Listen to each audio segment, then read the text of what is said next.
Assalamualaikum warahmatullahi wabarakatuh.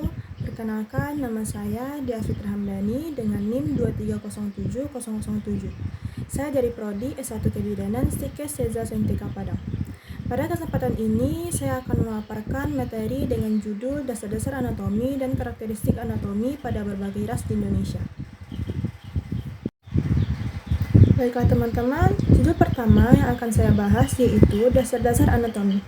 Anatomi adalah ilmu urai yang mempelajari susunan-susunan tubuh dan mempelajari hubungan-hubungan satu sama lainnya. Ilmu anatomi adalah ilmu pengetahuan yang mempelajari kronologi masalah anatomi, kejadian pemeriksaan pada masa purba hingga analisa rumit bagian-bagian tubuh oleh para ilmuwan modern. Menurut perkembangannya, manusia kian memahami fungsi-fungsi dan struktur tubuh melalui ilmu anatomi. Baiklah teman-teman, kita masuk materi yang kedua, yaitu komposisi dan komponen tubuh manusia, yang terbagi menjadi 5 bagian. Yang pertama, struktur sel. Beberapa bagian dari struktur sel manusia ada yang disebut dengan organel sel dan memiliki peran layaknya organ tubuh. Organel sel ini terdiri atas nukleus, mitokondria, lisosom, ribosom, retikulum endoplasma, vakuola, dan aparatus Golgi. Baik, yang kedua yaitu aktivitas sel tubuh manusia. Sel memiliki banyak aktivitas, diantaranya menyerap zat gizi dari makanan, mengubah zat gizi menjadi energi, lalu memanfaatkan zat gizi tersebut untuk menjalankan fungsi tubuh.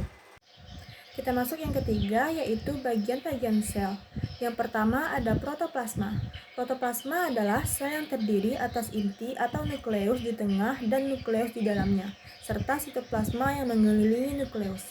Sitoplasma terdiri dari mitokondria, alat Golgi, sitoplasma dasar, sentrosom, dan membran sel. Yang kedua ada nukleus. Nukleus terdiri atas massa protoplasma lebih kompak atau padat, mempunyai membran nukleus dengan fungsi mengendalikan kegiatan sel. Di dalam nukleus terdapat banyak benang kromatin yang mengandung kromosom, di mana mempunyai tanggung jawab atas penentu ciri-ciri makhluk hidup, penentu genetik. Pada manusia terdapat 23 pasang atau 46 kromosom. Yang keempat yaitu perkembangan sel. Perkembangan sel pada manusia bisa ditandai dengan perubahan keterampilan, kematangan fisik, emosi, dan pikiran menuju kedewasaan. Dan yang kelima yaitu jaringan dasar tubuh pada manusia. Terdiri dari 4 macam jaringan dasar yaitu jaringan epitel, jaringan ikat, jaringan saraf, dan jaringan otot.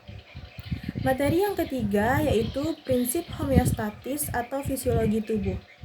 Homeostatis adalah proses dan mekanisme otomatis yang dilakukan makhluk hidup untuk mempertahankan kondisi konstan agar tubuhnya dapat berfungsi dengan normal, meskipun terjadi perubahan pada lingkungan di dalam atau di luar tubuh.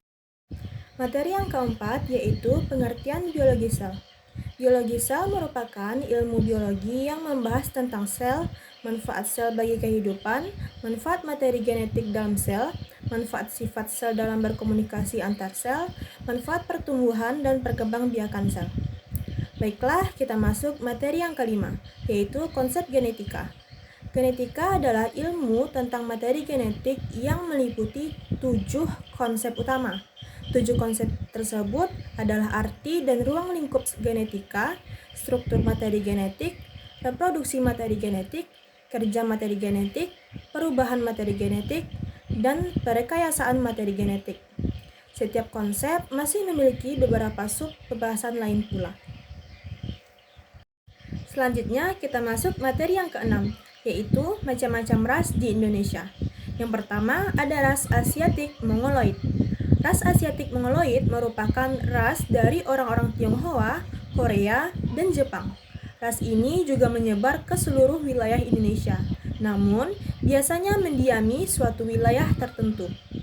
Ciri-ciri ras Asiatik Mongoloid adalah kulit kuning langsat hingga putih, wajah oval, tubuh tidak terlalu tinggi, dan bermata sipit. Yang kedua ada ras Kaukasoid. Ras Kaukasoid adalah ras yang berasal dari keturunan Timur Tengah, Eropa, Pakistan, atau India. Ras ini juga menyebar ke beberapa wilayah Indonesia, seperti di Sumatera Utara, Jakarta, Surabaya, dan beberapa daerah lainnya. Ciri-ciri ras Kaukasoid adalah berbadan tinggi, kulit putih hingga kuning langsat, rambut pirang kecoklatan hingga hitam, dan hidung mancung dan besar. Yang ketiga ada ras Melanosoid. Ras Melanosoid atau ras Negroid menjadi ciri khas ras di Indonesia. Persebaran ras ini di Nusa Tenggara Timur, Maluku, dan Papua. Ciri-ciri ras ini yaitu kulit coklat, berambut keriting, berbibir tebal, hidung lebar, dan bertubuh tinggi besar. Yang keempat ada ras Wedoid. Ras Wedoid merupakan ras yang ada di Indonesia sebelum datangnya bangsa Melayu. Ras ini berasal dari Sri Lanka dan bagian selatan Deccan dan India. Dalam perkembangannya, ras Wedoid saat ini banyak mendiami wilayah Sulawesi Selatan, Flores Barat, hingga Papua. Ciri-ciri ras Wedoid yaitu berbadan tegap, kulit coklat hingga hitam, rambut hitam, tidak terlalu tinggi, dan rambut ikal. Materi terakhir yang akan saya bahas yaitu sistem rangka manusia. Rangka merupakan alat gerak pasif dalam tubuh manusia karena sifatnya hanya sebagai tempat melekatnya otot. Fungsi rangka diantaranya memberi postur tubuh, melekatnya otot, pelindung organ-organ bagian dalam yang lunak, bekerja secara simultan dengan otot dan sistem saraf. Tulang sendiri memiliki beberapa lapisan dari arah luar ke dalam yang secara berturut-turut. Ialah periostum, tulang kompak, tulang spons, endostum, dan sumsum tulang. Sementara 5 bentuk tulang diantaranya tulang pipa, tulang pipih, tulang pendek, tulang tidak beraturan, dan tulang sesamoid.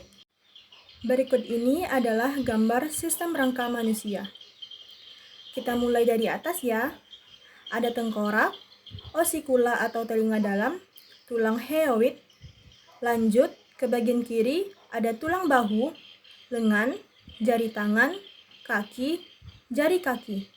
Lanjut ke bagian kanan ada tulang dada, tulang belakang, dan di bagian tengah ada tulang panggul.